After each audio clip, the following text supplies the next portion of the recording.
Kamu tidak akan pernah mengenal Indonesia tanpa mengenal sejarah.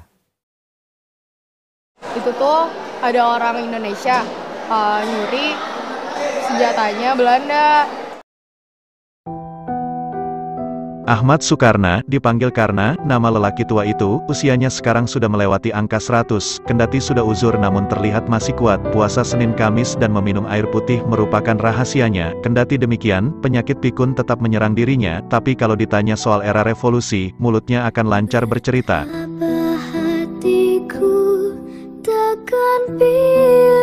Karena adalah pejuang di era itu, ketika proklamasi dikumandangkan pada tanggal 17 Agustus tahun 1945, dia bersama kawan-kawan seangkatannya di Bogor lantas bergabung dengan sebuah kelompok perjuangan bernama Laskar Ciwaringin 33, pimpinan Harun Kabir, itu nama seorang tokoh pejuang ternama di Jawa Barat saat itu.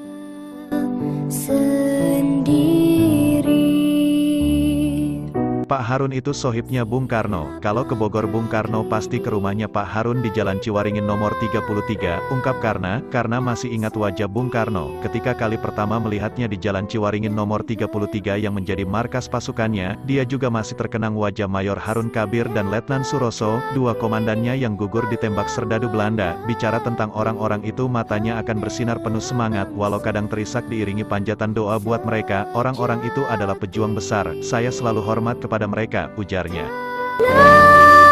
Gugur pahlawanku, tunai sudah janji bakti. Tapi tak ada orang yang lebih sering dikenang karena selain Tuti. Tanyalah nama Tuti kepada karena orang tua itu akan pasti terdiam lama. Air matanya meleleh dan terlihat wajahnya sangat berduka. Siapakah Tuti yang membuat hati karena begitu terluka? Tuti sejatinya adalah sahabat karib Karna di Laskar Ciwaringin 33. Kedua pejuang itu dikenal sebagai para pencari senjata yang sangat piawai. Seminggu mereka bisa mendapatkan 4-5 senjata api. Bahkan mereka berdua pernah mendapatkan 10 senjata api dari beberapa tempat di Bogor. Bagaimana caranya? Untuk mendapatkan senjata-senjata itu, terlebih dahulu Karna dan Tuti mempelajari watak para serdadu Belanda nyaris setiap hari. Setelah lama melakukan pengamatan lapangan, mereka berkesimpulan para serdadu yang jauh dari rumah itu sangat lemah jika dihadapkan kepada perempuan.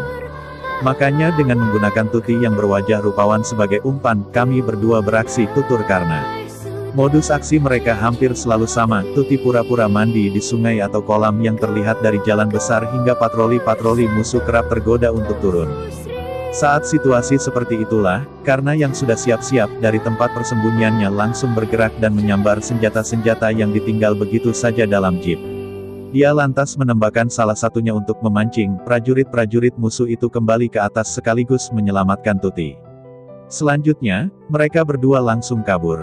Kami memang menghindar bentrok langsung, karena tugas kami memang bukan untuk bertempur tapi khusus mencari senjata dan pelurunya, kenang lelaki yang saat muda jago bermain sepak bola itu. Satu hari, mereka merencanakan operasi di tepi Sungai Ciliwung dekat Kebun Raya Bogor. Kala menjalankannya, aksi itu awalnya seolah akan sukses.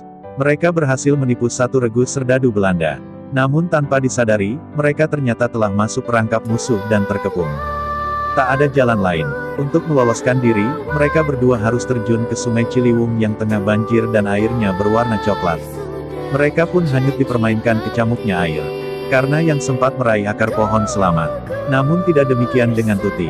Ia terseret arus bah dan tak bisa diselamatkan lagi. Saya masih melihat tangannya menggapai, mungkin minta tolong. Tapi saya tak bisa berbuat apa-apa. Saya merasa bersalah tak bisa menyelamatkannya, ujar Karna seraya terisak. Karena berhasil pulang ke markas. Namun jiwanya terguncang. Karena taktik aksinya sudah tercium, komandannya kemudian mengungsikan Karna ke wilayah Cianjur. Malang tak dapat dicegah untung tak dapat diraih, saat perjalanan ke Cianjur mereka terjebak suatu pertempuran seru di wilayah Puncak. Kaki Karna pun sempat terkena pecahan peluru mortir.